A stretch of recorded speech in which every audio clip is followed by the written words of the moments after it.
In this video, we're going to go ahead and jump into the nitty-gritty of the user interface on the Luna G3.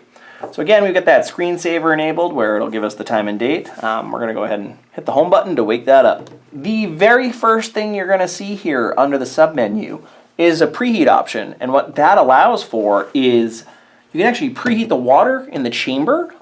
This is a totally optional mode, but if you got a really cold bedroom and you want nice hot humidity right when you go to bed, you can actually click on this and it will heat up the chamber without pushing any air for 30 minutes. It actually has a timer showing you how much time it's preheating for. A lot of the other PAPs in the market allow for that preheat feature as well. They smartly put it right on the front screen so you don't have to go digging to find it. Additionally, while the screensaver is enabled, you'll actually see from that icon that it is preheating and the length of time left for that preheat. So that's a nice little feature of it too. This also will tell you that it's set for a humidity level of 2 right there. So home button will wake everything up, and I'm going to go ahead and click that again, and now that preheat has canceled out. Additionally, there is an accessories reminder in here. So if you were to click that, it would just remind you to go ahead and replace your filter, mask, and tubing at pre-selected intervals. Most insurances, it's every 90 days that it's recommended. So you don't have to worry about that too much. And alternately, if you needed to go ahead and get those supplies, you just give us a call or send us an email, and we'd be happy to help you out with that. Home will always get me out. So now I'm going to go ahead and select the mask portion, which is where the Run Mask Fit lives, as well as presetting what type of mask you actually have and are wearing. So now that we're in there, we go ahead and click under mask type, full face mask. So you can dial that in, or the other units on the market allow for that as well.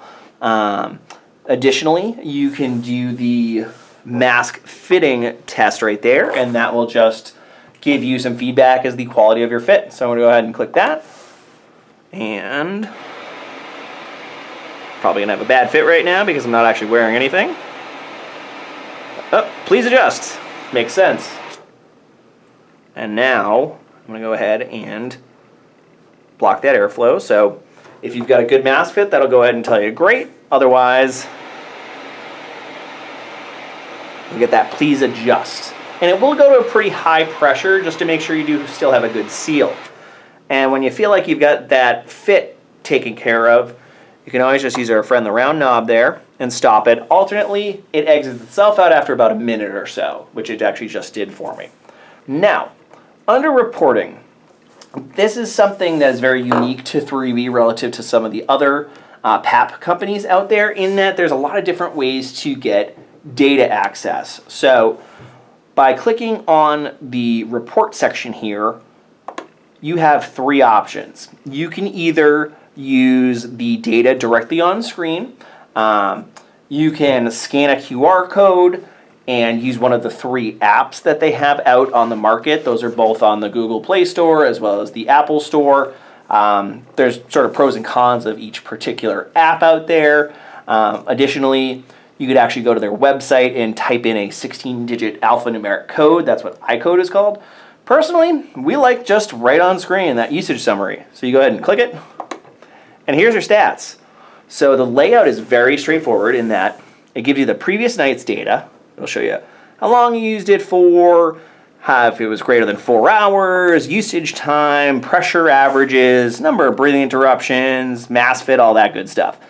And you just scroll left to right with the knob to get the more averaged out data. So this is the most recent 7 days worth of data. So we had one of our respiratory therapists wearing this guy to try it out.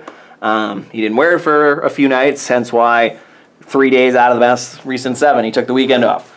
But this will give you your average pressure, the average leakage, the number of breathing interruptions per hour, that AHI, and average data. So it is all pretty readily accessible, and because it is connected via Wi-Fi, that will push through to the cloud, so your physician will have access to that data as well. But all of this info right on screen is a lot of what you're going to actually look at as far as the nitty-gritty is concerned. So some of our users really like the apps. Some are fine with just looking at it right on screen. So dealer's choice in that regard. Now, if you did download one of those 3B apps, you can actually scan using your smartphone's camera to actually get data.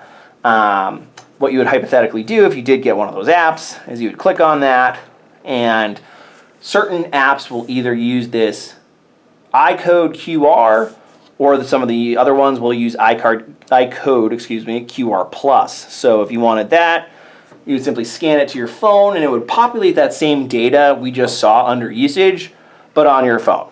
So up to you whether you want to go that road or just want to look right at the screen in the morning and move along with your day. Lastly is an iCode Connect. So this you'll probably never use, but it's there. You would click that and you can actually go to the 3B website, and if you type in that code, it will spit out data at you. However, the data that this code will generate is literally the same as that usage summary. So up to you, but I doubt you'll need to use that.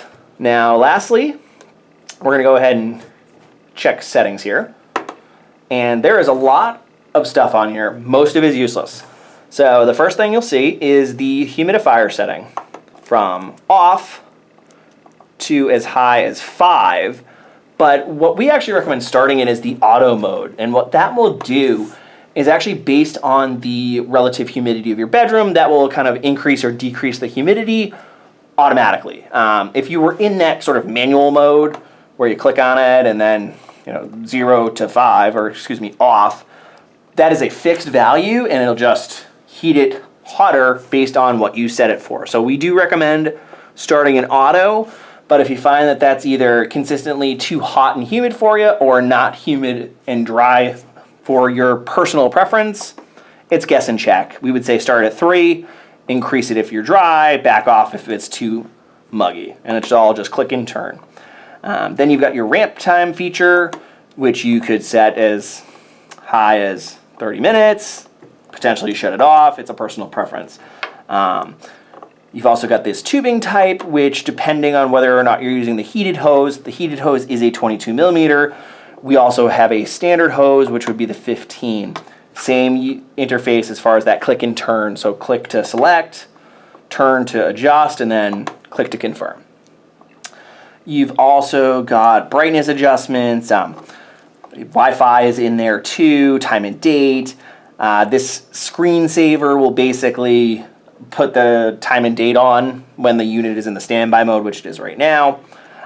There's also this delay feature that what it will do is once you've stopped your therapy and pushed and held the button, it will actually still blow some air through for about half an hour, and that's to help dry out the hose of any moisture that's still in there.